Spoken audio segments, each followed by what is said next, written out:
स्वागत है आप सभी लोगों का सुजल साइंस अकेडमी में। और आज का जो हमारा टॉपिक है ये साइंस से रिलेटेड है। साइंस का वेरी इंपॉर्टेंट टॉपिक कोशिका के बारे में।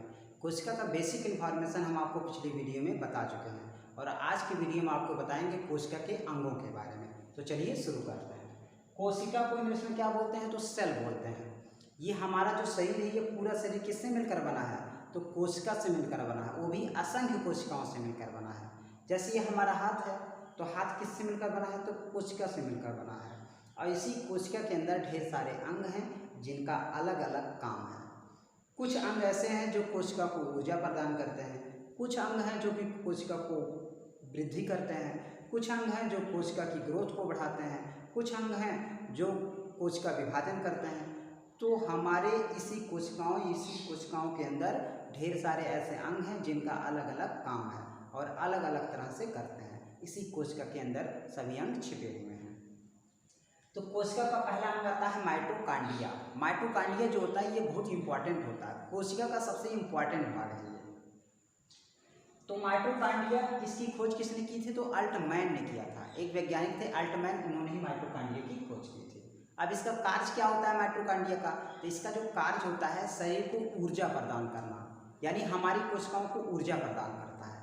अगर माइटोकांड्रिया ना हो तो ऊर्जा बनेगी ही नहीं हमारे शरीर में। तो हमारे पूरे शरीर में असंख्य कोशिकाएं हैं, तो उसी में असंख्य माइटोकांड्रिया भी हैं। जैसे हाथ में ढेर सारे माइटोकांड्रिया हैं, पैर में ढेर सारे माइटोकांड्रिया हैं, हर जगह पे माइटोकांड्रिया है और हर जगह पे ऊर्जा बना रहा है। हमारे हाथ में बना रहा है, पैर में बना रहा है, फिर ठीक है शरीर में बना रहा है, सिर में बना रहा है, हर जगह पे ऊर्जा का निर्माण हो रहा है। तो माइटोकांड्रिया जो है ऊर्जा का उत्पादन करता है, यानी ऊर्जा का निर्माण करता है, इसलिए उसको ऊर्जा का पावर हाउस या बिजली घर या फिर शक्ति केंद्र के नाम से जाना जाता है। ऊर्जा का पावर हाउस कहा जाता है क्योंकि ऊर्जा यहीं पे बनता है। अब बात आती है ये ऊर्जा बनाता कैसे है हमारे शरीर में? कि ये जो है इसको जब ऑक्सीजन मिलता है तभी ये ऊर्जा बनाता है। जैसे जो हमारा ब्लड है, ब्लड आता है फेफड़े के पास और फेफड़े में क्या आता है? ऑक्सीजन। हम लोग नाक के माध्यम से लेते हैं और ऑक्सीजन कहाँ पे जाता है? तो फेफड़े में जाता है।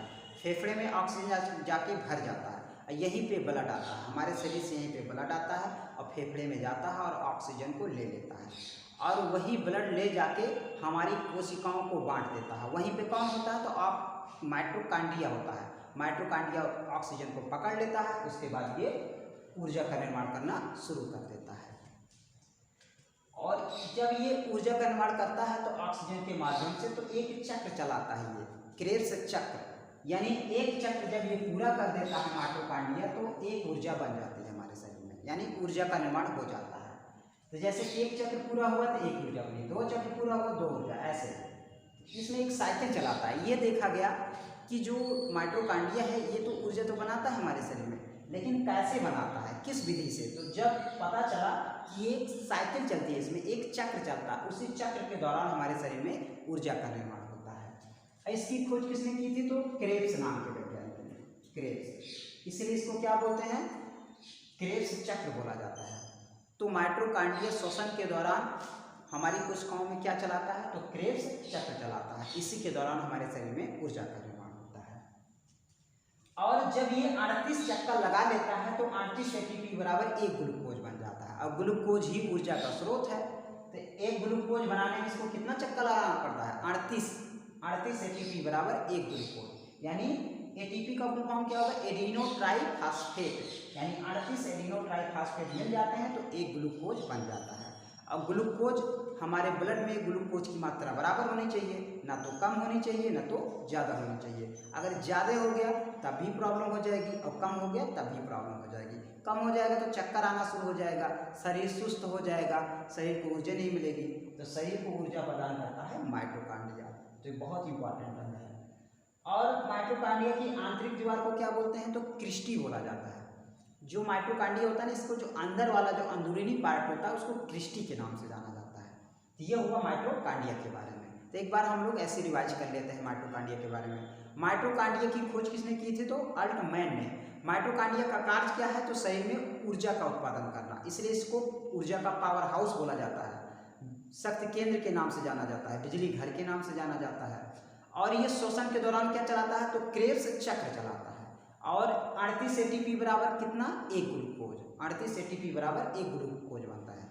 यानी जब 38 ATP यानी 38 चक्कर लगा देता है तो एक ग्लूकोज का निर्माण कर लेता है। और इसकी आंतरिक द्वार को क्या बोलते हैं, तो क्रिस्टी बोला जाता है। तो इस तरह से माइटोकॉन्ड्रिया के बारे में हम लोग जानते हैं। अब दूसरा अंग आता है गाल्गी काय के बारे में। तो गाल्गी काय के बारे में अच्छे से देखते हैं। गाल्गी काय की खोज किसने की थी, तो कैमियो गाल्जी ने की थी। और कैमियो गाल्जी के नाम पे ही इसका नाम पड़ा गाल्गी काय। अब गाल्गी काय का काम क्या है, ये ऊर्जा का परिवहन करता है। यानी नेचर ने ऐसा बनाया कि ये ऊर्जा का परिवहन करता है। हमारे शरीर में कोई ऐसा अंग चाहिए ना जो ऊर्जा को एक स्थान से दूसरे स्थान पे ले जाए, अच्छे से इधर उधर, जिस अंग को जितनी ऊर्जा की जरूरत है ये ले जाके देता है, ये ऊर्जा का परिवहन करता है। ठीक, जैसे मान लीजिए हम क्या है, तो हम दौड़ रहे हैं, तो जब हम दौड़ रहे हैं तो सबसे ज़्यादा ऊर्जा की जरूरत हमें कहाँ पड़ेगी, तो पैर में। और हमारे पूरे शरीर में ऊर्जा का निर्माण हुआ है, तो हमारा जब हम दौड़ रहे होते हैं तो हमारे पैर में ऊर्जा की ज़्यादा जरूरत है। तो यहाँ पैर की ऊर्जा खत्म हो जाएगी तो हम दौड़ते दौड़ते क्या हो जाएंगे, थक जाएंगे। लेकिन गाल्गी काय जो होता है ये हमारे हाथ का, पूरे शरीर का सारी ऊर्जा को खींच के ले जाके किसको दे देगा, तो पैर को दे देगा। और जिसकी वजह से हम कंटिन्यू दौड़ते रहेंगे। ये ऊर्जा को परिवहन करता है, ऊर्जा को एक स्थान से दूसरे स्थान पे ले जाता है। ये देखता रहता है, जो अंग ज़्यादा थक जाता है उसको तुरंत ऊर्जा देता है। ऊर्जा का निर्माण कौन किया, तो माइटोकॉन्ड्रिया। लेकिन ऊर्जा का ट्रांसफर कौन करता है, ऊर्जा को एक स्थान से दूसरे स्थान पे भेजता कौन है, तो गाल्गी काय। तो गाल्गी काय देखता रहता है कि जिस अंग को ऊर्जा की ज़्यादा जरूरत है उसको दे देता है। जैसे हम पढ़ा रहे हैं तो पढ़ाने के दौरान सबसे ज़्यादा ऊर्जा की जरूरत हमें किसको है, तो हमारे मुख को है, क्योंकि हम बोल रहे हैं तो यहाँ पे सबसे ज़्यादा ऊर्जा की जरूरत है। तो माइटोकॉन्ड्रिया देखेगा हाथ पैर की सारी ऊर्जा को खींच के हमारे जीभ को दे देगा, यानी हमारे मुख को दे देगा। और जिसकी वजह से क्या होगा, हम थकेंगे नहीं और कंटिन्यू पढ़ाते रहेंगे। ऐसा नहीं है बैटरी की तरह, बैटरी चार्ज हुआ उसके बाद धीरे धीरे बैटरी लो हो गई, ऐसा नहीं है, बोलते बोलते फिर डिम हो जाएंगे हम। क्योंकि गाल्गी काय है ये ऊर्जा ट्रांसफर करता रहेगा, हम कंटिन्यू काम करते रहेंगे। अगर ये गाल्गी काय ना हो तो हम दौड़ते दौड़ते क्या हो जाएंगे, रुक जाएंगे, क्योंकि ऊर्जा का ट्रांसफर हो ही नहीं पाएगा। तो ऊर्जा ट्रांसफर यही करता है। तो इसलिए इसको क्या बोलते हैं, यातायात का ट्रैफिक बोला जाता है, क्योंकि यही ऊर्जा को एक स्थान से दूसरे स्थान पे ले जाता है। जैसे पुलिस लोग होते हैं ना, ट्रैफिक पुलिस, ये कुछ बाइक को, कुछ गाड़ियों को ऐसे संकेत दिया, हाँ तुम इधर जाओ, तुम इधर जाओ, तुम इधर जाओ, तो वैसे गाल्गी काय भी कहता है ऊर्जा को, ठीक है, इस अंग को जरूरत है, यहाँ पे जाओ, वहाँ पे जाओ, यहाँ पे, तो हर जगह पे यही पहुँचाता है गाल्गी काय। ऊर्जा का ट्रांसफर कौन करता है, तो गाल्गी काय।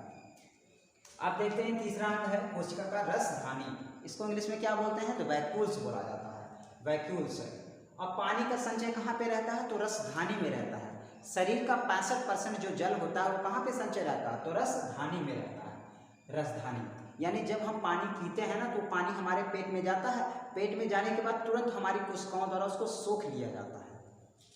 और कहाँ पे पहुँच जाता है, तुरंत हमारी कोशिकाओं में, हाथ पैर सब जगह पे चला जाता है, ताकि कोशिकाएं मरे ना, कोशिकाएं जीवित रहें एकदम बिल्कुल। तो 65% जो जल होता है ये रसधानी में संचय रहता है। हम लोगों की रसधानी जो होती है वो छोटी होती है, मानव की रसधानी क्या होती है, वो छोटी होती है, जबकि पेड़ पौधों की रसधानी काफ़ी बड़ी होती है, क्योंकि पौधे जो होते हैं, पेड़ पौधे काफ़ी विशाल होते हैं और उनको पानी की भी ज़्यादा जरूरत है, इसलिए उनकी राजधानी काफ़ी बड़ी होती है, जिसकी वजह से वो प्रॉपर जल को अपने अंदर ग्रहण करते हैं। और हम लोगों की राजधानी बहुत छोटी होती है, क्योंकि हम लोग बहुत छोटे होते हैं। और अगर 1% की कमी हुई हमारी कोशिकाओं के अंदर, राजधानी के अंदर अगर 1% की कमी हुई, हमें तुरंत प्यास लगेगी। और अगर 10% की कमी हो गई तो फिर मर जाएगा। 10% की कमी नहीं होनी चाहिए, अगर 10% कमी हो गई तो व्यक्ति प्यास के मारे ही मर जाएगा। और जैसे 1% की कमी होती है तुरंत हमें प्यास लगती है, यानी राजधानी हमें तुरंत संकेत देती है कि राजधानी के अंदर जल की मात्रा कम हो रही है, जल्दी से पिए। तो राजधानी में जल की मात्रा कब कम होती है, तो जब हम लोग गर्मियों में जब हम लोग ज़्यादा पसीना निकलता है ना, जिसकी वजह से जो है जल की मात्रा ज़्यादा कम होती रहती है, जिसकी वजह से क्या होती है, बार बार प्यास लगती है। तो राजधानी में 65% जल की मात्रा बनी रहती है। लेकिन ठंडी में क्या होता है, ठंडी में जो है कम प्यास लगती है तो फिर पसीना भी कम निकलता है, इस वजह से राजधानी में मेंटेन रहता है, यानी उसमें जल प्रॉपर बना रहता है। तो बहुत कम पानी पीने से भी हमारे अंदर पूर्ति होती रहती है। लेकिन गर्मियों में कुछ ज़्यादा पसीना निकलता है, जिसकी वजह से राजधानी में जल की मात्रा में बार बार कमी आती रहती है, 1 घंटे में प्यास लगती है। इसका मतलब है इसमें क्या हो रहा है, इसमें कमी हो रही है, राजधानी में जैसे ही कमी होगी तो तुरंत प्यास लगेगी। 65% जल होना चाहिए इसमें। तारक काय देखते हैं तारक काय को इंग्लिश में बोलते हैं सेंट्रोसोम। अब इसकी खोज किसने की थी? तो बोबरी नाम के वैज्ञानिक ने की थी। बोबरी नाम के वैज्ञानिक ने सेंट्रोसोम की खोज की थी। और ये तारक काय यानी कि सेंट्रोसोम क्या करता है? ये कोशिका विभाजन करता है। कोशिका विभाजन का मतलब हो गया एक कोशिकाओं को 2 कोशिकाओं में तोड़ देता है। यानी जैसे हमारे हाथ पैर में कहीं चोट लग गया तो जब चोट लग जाएगा तो वहाँ पे घाव हो जाएगा। अब घाव को भरने के लिए तारक काय, ये जो सेंट्रोसोम होता है, ये कोशिका विभाजन करता है। एक कोशिका से 2 कोशिका बना देगा, फिर ठीक है, अगली कोशिका को 2 कोशिकाओं में तोड़ देगा और धीरे धीरे घाव भर जाएगा, तो उसी को कोशिका विभाजन कहते हैं। तो कोशिका विभाजन कौन करता है? तो सेंट्रोसोम करता है। और सबसे अधिक सेंट्रोसोम कहाँ पे पाया जाता है? तो ये लीवर में पाया जाता है। लीवर जो होता है इसमें कोशिका विभाजन बहुत तेजी से होता है, सबसे अधिक सेंट्रोसोम यहाँ पाया जाता है। इसलिए देखो, अगर लीवर खराब हो गया, घाव हो गया, इन्फेक्शन हो गया या चोट लग गया लीवर में, तो बहुत जल्दी ठीक हो जाता है, क्योंकि इसमें सेंट्रोसोम की मात्रा सबसे ज़्यादा होती है लीवर में। अब बात आती है ब्रेन में, तो ब्रेन में कोशिका विभाजन बहुत कम होता है, क्योंकि जो ब्रेन होता है उसमें सेंट्रोसोम ज़्यादा पाया नहीं जाता, बहुत ज़्यादा नहीं होता है। इस वजह से इसमें कोशिका विभाजन हो भी नहीं करता है ज़्यादा, क्योंकि इसमें सेंट्रोसोम होता ही नहीं है। तो अगर ब्रेन में अच्छे से चोट लग गया, यानी ऊपर लग गया, तो ब्लड वलड थोड़ा बहेगा, उसके पट्टी उट्टी कर देंगे, ठीक ठाक हो जाएगा। लेकिन हुमच के अगर अंदर लग गया, अंदर तक चोट लग गया, यानी ब्रेन पे जाके लग गया ना, तो फिर जो है कोशिका विभाजन हो भी नहीं करेगा, यानी कि सीरियस कंडीशन हो जाती है, ब्रेन हैमरेज होने का डर रहता है। तो क्योंकि ब्रेन में ज़्यादा कोशिका विभाजन नहीं होता, अपने आप को नहीं ठीक कर पाता है, तो बहुत नाजुक अंग है। इसलिए देखो, पुलिस लोग कहते हैं ना कि हेलमेट लगा बाबू, हेलमेट नहीं लगाओगे तो फिर जो है चोट लग जाएगी, तो फिर कोशिका विभाजन होगा नहीं और मर जाओगे। तो सबसे अधिक कोशिका विभाजन कहाँ पे होता है? तो लीवर में होता है, क्योंकि इसमें सबसे अधिक सेंट्रोसोम पाया जाता है। और ब्रेन में बहुत कम कोशिका विभाजन होता है, क्योंकि इसमें सेंट्रोसोम ज़्यादा नहीं पाया जाता है। अगर कोशिका विभाजन बहुत तेजी से हो रहा है, यानी कि मान लो कि अभी कोशिका विभाजन बहुत तेजी से हो, मान लो कहीं घाव हो गया है, और वहाँ पे क्या होगा, घाव को भरने के लिए एक कोशिका 2 कोशिकाओं में टूटेगी, और टूटेगी धीरे धीरे घाव को भरेगी। लेकिन पता लगा कंटिन्यू विभाजन हो रहा, कंटिन्यू, तो धीरे धीरे वहाँ गांठ बन जाएगी। उसी को क्या बोलते हैं? उसी को कैंसर बोला जाता है। कोशिका विभाजन अगर बहुत तेजी से हो गया ना, तो उसी को कैंसर बोला जाता है। पता लगा कि हाथ पैर कहीं पर भी कोशिका विभाजन होना शुरू हो गया, पता लगा खूब बड़ा सा निकल आया गोल्टा जैसा, तो उसी को क्या बोलेंगे? उसी को बोलते हैं कैंसर बोला जाता है। ये हो गया, अगर कोशिका विभाजन तेजी से होगा तो समझ लो क्या हो गया, वो कैंसर का रूप ले लेता है। तो ज़्यादा कोशिका विभाजन नहीं होना चाहिए। तो उसमें देखता है कि जब देखेगा चमड़े के बराबर घाव भर गया तो तुरंत बंद हो जाएगा कोशिका विभाजन होना, लेकिन अगर कंटिन्यू चलता रहा तो उसी को वही कैंसर का रूप हो जाता है। अब देखते हैं ये कोशिका का चौथा रूप है, ये अंतःप्रदप जालिका, यानी कि एंडोप्लाज्मिक रेटिकुलम इसको बोला जाता है। ये भी एक अंग है कोशिका का। अब इसका कार्य क्या है? अब देखो, ये अंतःप्रदप जालिका 2 प्रकार की होती है, एक होता है स्मूथ, एक होता है रफ। जो स्मूथ वाला भाग होता है ये वसा का निर्माण करता है, और जो रफ वाला भाग होता है ये प्रोटीन का निर्माण करता है। तो देखो, ये दिया गया है फिगर में, ये जो आधा पार्ट होता है ये अंतःप्रदप जालिका एंडोप्लाज्मिक रेटिकुलम का, तो आधा भाग क्या करता है? ये वसा का निर्माण करता है। ये बहुत स्मूथ होता है, यानी बहुत चिकना होता है, और यहाँ से वसा का निर्माण होता है। वसा क्या करता है? हमारे शरीर को सॉफ्ट बनाए रखता है, रूखापन नहीं आने देता, शरीर एकदम सॉफ्ट रहेगी। और जो ये रफ वाला भाग है, यहाँ से प्रोटीन का निर्माण होता है, इसी में राइबोसोम पाया जाता है, और यही क्या करता है? प्रोटीन का निर्माण करता है। अब प्रोटीन का काम क्या है? तो प्रोटीन हमारे कोशिकाओं को ग्रोथ बढ़ाएगा, हमारी कोशिकाओं की ग्रोथ को बढ़ाता है, यानी धीरे धीरे क्या करेगा? कोशिका को ग्रोथ बढ़ा देगा, जिससे क्या हो जाएगा? धीरे धीरे हम लोग बड़े होते जाएंगे।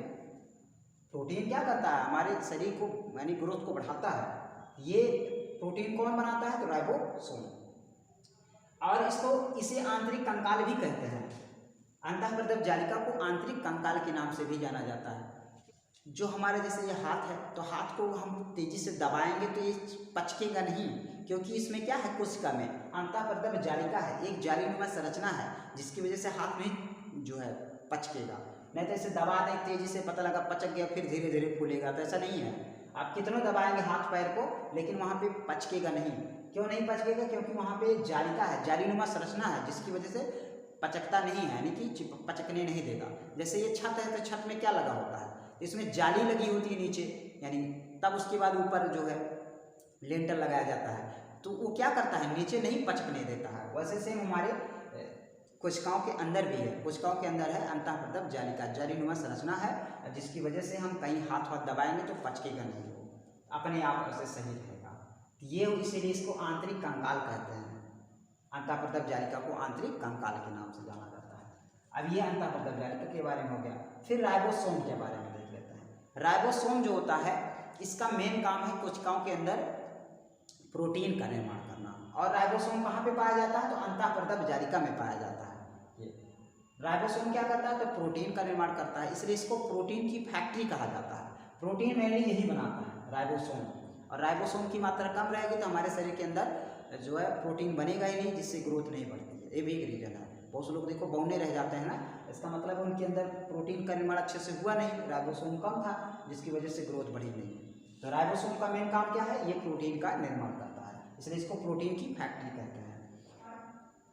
अब जो ये राइबोसोम होता है, ये सेडिमेंटेशन कॉफिशिएंट के आधार पर दो प्रकार का होता है। एक गुणांक के आधार पर दो प्रकार का होता है। तो दो प्रकार के राइबोसोम पाए जाते हैं, एक 70S प्रकार का और एक 80S प्रकार का होता है। जो 70S प्रकार का होता है, ये छोटे जीवों में पाया जाता है, जो जीव प्रोकैरियोटिक कोशिका से मिलकर बने होते हैं।